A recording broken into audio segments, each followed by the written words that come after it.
एक चीज तो पता चलता है कि आपकी जो जायज और हक दुआ जो होती है ना, जो आपके लिए खैर है, वो अल्लाह सुनता ही सुनता है, बिल्कुल सुनता है। तो जब अल्लाह सुन ही रहा है तो खैर मांगे, आफियत मांगे, दुनिया आखिरत की आफियत मांगे।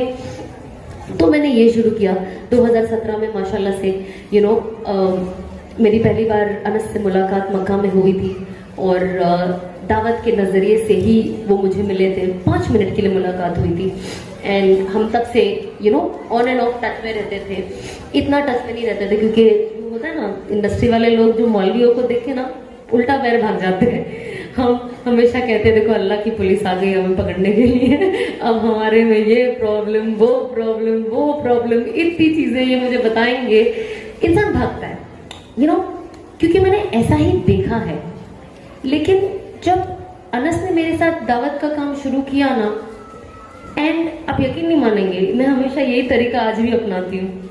उन्होंने मेरी इतनी वाहवाही की, इतनी वाहवाही की, इतनी वाहवाही की, मुझे लगा अरे दूसरे लोग तो मेरी बुराई करते हैं, दूसरे लोग तो मुझे नीचा दिखाते हैं, दूसरे लोग तो मेरी खामियां ढूंढते हैं, ये बंदा सिर्फ वाहवाही कर रहा है। मतलब रियली, मतलब आप तब रियलाइज करते हो कि आपके अंदर कुछ अच्छाई है, क्योंकि आप सामने वाले को इतना बोल बोल के नीचे गिरा देते हो कि वो डिट हो जाता है। वो कहता है हाँ ऐसे ही ना, ठीक है मैं देख लूंगा, मेरा मामला मेरे साथ। ये हम जनरली सुनते हैं, हमें अल्लाह से माफी मांगनी चाहिए। हम अल्लाह हमसे कभी ऐसे बोलना लिखा है कि खबर में तो हम हर किसी को अपना अपना जवाब देना है ना, मैं देख लूंगा, आप फिक्र ना करें। हमें खुश होना चाहिए कि आज हमारे पास लोग हैं जो हमारी फिक्र करते हैं, वरना लोग तो इतने सेल्फिश है कि आपको कुछ बताए भी नहीं। तो मैं कहती हूँ चलो दुनिया की नहीं आखिरत को फिक्र करने वाले लोग हैं ना, बस हो गया, वही चाहिए। एंड जब अनस ने दावत का काम शुरू किया तो बहुत तारीफ करने लग गए, तो मेरा मोटिवेशन बढ़ता गया एंड मुझे लगा हाँ ये है, हाँ ये है, वाओ मैं अच्छी हूँ, वाकई मैं अच्छी हूँ, मेरे से काम हो सकता है, अल्लाह मुझसे ऐसा कोई काम ले सकता है, मैं वाकई ऐसे कुछ कर सकती हूँ। बहुत क्वेश्चंस थे जो आज आप सबको देखकर कहीं ना कहीं ऐसा लगता है जो अनस ने कहा था, अल्लाह ने वो कर दिखाया कि इतना मजमा आज मुझे अल्लाह रसूल की बातें सुनने मुझसे आया है।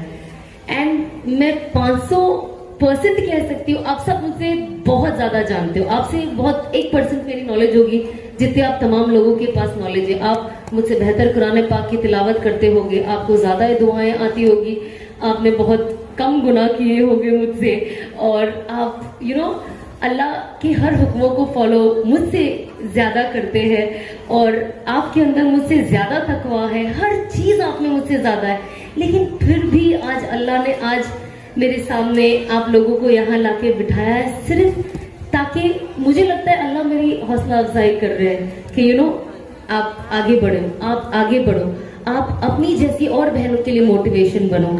क्योंकि आप सबके पास एक सपोर्ट था फैमिली से, कोई ना कोई दीन से जुड़ा था, घर में दीन का माहौल था, हमारे यहाँ भी था, बट इतना नहीं था। इनफैक्ट मैं पहली इंसान हूँ जो बुर्का पहनना शुरू करी। ऐसा कोई था नहीं, कोई सरकार ऐसा हिजाब भी नहीं पहनता था, तो मैं पहली इंसान थी। तो जाहिर सी बात है, और मेरे एक्सटेंडेड कजिन्स में थे, पर कुछ लोग ऐसे थे कि बुर्का घर से पहनते थे, स्टेशन के उस तरफ बुर्का पैक और बैग में, लड़कियां हमारी। तो हमें कोशिश करना चाहिए कि जो हमारे बच्चे हैं, हमारे यंग जनरेशन है, it's not about this, it's not about कि आपने ये ऊपर आपके 10 मीटर का कपड़ा डाल लिया है सर, ना, ये अल्लाह रसूल से मोहब्बत का इजहार है कि हम आपसे मोहब्बत करते हैं। मुझे कोई कहता है ना आप हिजाब क्यों पहनते हो, मैंने कहा जब आप मैच देखने जाते हो और 2 टीम होती है, आप किसके टीम में रहते हो कैसे डिसाइड करते हो आप? या तो आपके हाथ में उस टीम का झंडा होता है, या तो आप उस टीम का टी शर्ट पहनते हो, या कुछ ना कुछ तो होता है जो दिखाता है कि आप इस टीम को सपोर्ट करते हो और आप इस टीम को सपोर्ट करते हो, करेक्ट? तो मैंने कहा जब मैं हिजाब पहन के निकलती हूँ तो मैं दिखाती हूँ कि मैं अल्लाह की टीम से हूँ और मुझे इसी टीम पे रहना है, और मैं शैतान की टीम में बिल्कुल नहीं जाना चाहती हूँ। बेशक मेरे में मसले हैं, मेरे में मसले, इसका ये मतलब नहीं है कि अब मेरी ये चीज ठीक नहीं है, ये चीज ठीक नहीं है, ये चीज ठीक, तो मैं हिजाब निकाल के रख दूँ, ना। मुझे अपना जाहिर जितना जो चीज अल्लाह को राजी करता है, मुझे एटलीस्ट ये लगता है, अब अगर मैं सुबह से हिजाब पहन के निकल जाती हूँ, रात को घर आती है जब मैं काम, मेरा क्लिनिक है, मैं वहां बैठती हूँ, तो मैं ये कहती हूँ, ये मेरी सोच है, मुझे नहीं पता ऐसा होता है कि नहीं, बट मुझे ऐसा लगता है शायद होता होगा।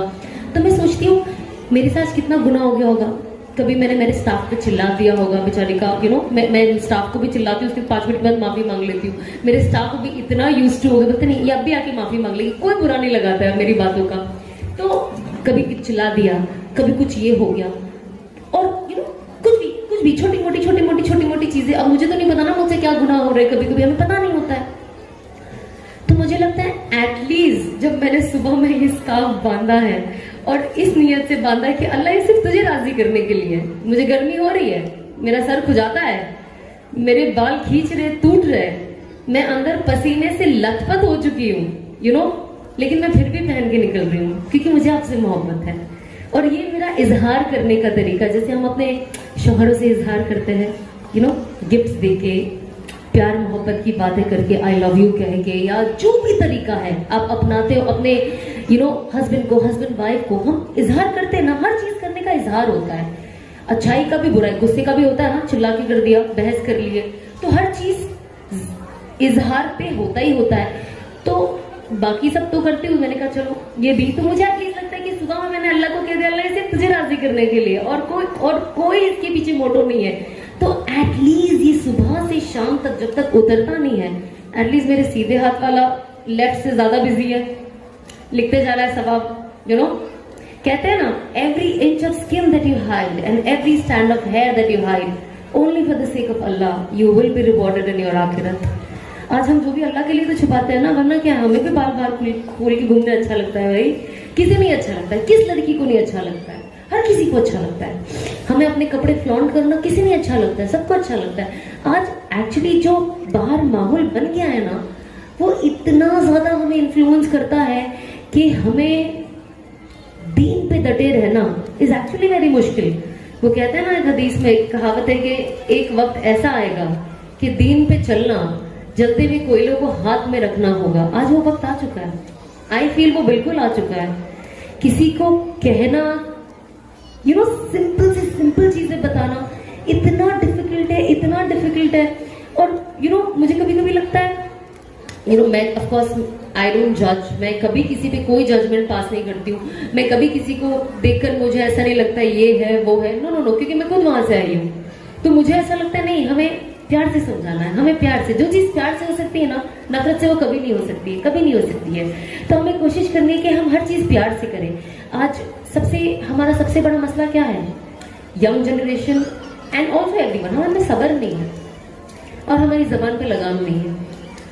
ये दो चीज सब काम बिगाड़ देती है, क्योंकि सब्र नहीं है, रॉन्ग स्टेप, जबान पे लगाम नहीं है, रिश्ते खराब, किसी से झगड़े लफड़े, फिर पता चला वो ही सॉल्व करते हुए जिंदगी निकल गई। तो हमें कोशिश करनी है ये दो चीज को हम सबसे पहले तो ऑफकोर्स मैं अपने आप को ही कहती हूँ, क्योंकि ऑफकोर्स मुझे बोलते हुए जब एक टाइम था जब मुझे इतना टेम्पर होता था कि आई शुड थ्रो थिंग्स, तोड़ देना, ये इससे गुस्सा कंट्रोल होता, इस जबकि पता है शैतानी चीजें, लेकिन होता था। तो उस चीज को मैंने कंट्रोल करना शुरू किया। हम सबको अकेले में, अपने आप जैसे भाई ने कहा ना, हम अपने मसले लेके हमें अकेले में सोचना है कि हमारा क्या प्रॉब्लम है, हम कौन से प्रॉब्लम को सॉल्व करना चाहते हैं, कौन सी चीजें जो हमें पीछे लेके जा रही है एज ए ह्यूमन। क्योंकि कहते हैं ना, सबसे बेहतरीन मोमिन का अगर कोई कैरेक्टरिस्टिक है, वो उनके अच्छे अखलाक। आप कितने भी खूबसूरत हो, कितने भी अमीर पैसे वाले हो, कितने भी क्या तुर्रम खान हो, लेकिन अगर आपने किसी से मोहब्बत से बात नहीं की, किसी को कुछ बोल दिया, सब कुछ जीरो। आज इंसान को हम याद जो है ना, उसके अखलाक की वजह से ही करते हैं। किसी ने हमारे लिए अच्छा कर दिया, किसी ने हमारे पीछे हमारे लिए खड़े हुआ, क्या आपने मेरी बहन के बारे में ऐसे क्यों बोला, भले मैं उसे नहीं जानती हूँ, भले मुझे नहीं पता क्यों ये किया, ऐसे नहीं बोलो, आप जज मत करो, कौन हो आप जज करने के लिए। हमको अपने बहनों को सिर्फ सामने नहीं, पीछे सपोर्ट करना है। सामने तो सब सपोर्ट करते हैं, हमें पीछे एक दूसरे का सहारा बनना है, क्योंकि जब तक हम एक दूसरे के लिए खड़े नहीं होंगे ना, हमारे लिए कोई खड़ा नहीं होने वाला है। तो हमें अंदर ये लाना है कि हमें अपने even if we don't know somebody, अगर हम किसी को नहीं भी जानते, हम कोशिश करें हम उनके लिए खड़े रहें, सच्चे दिल से उनके लिए मोहब्बत रखें अपने दिल में, ताकि वो चेंजेस आए। तो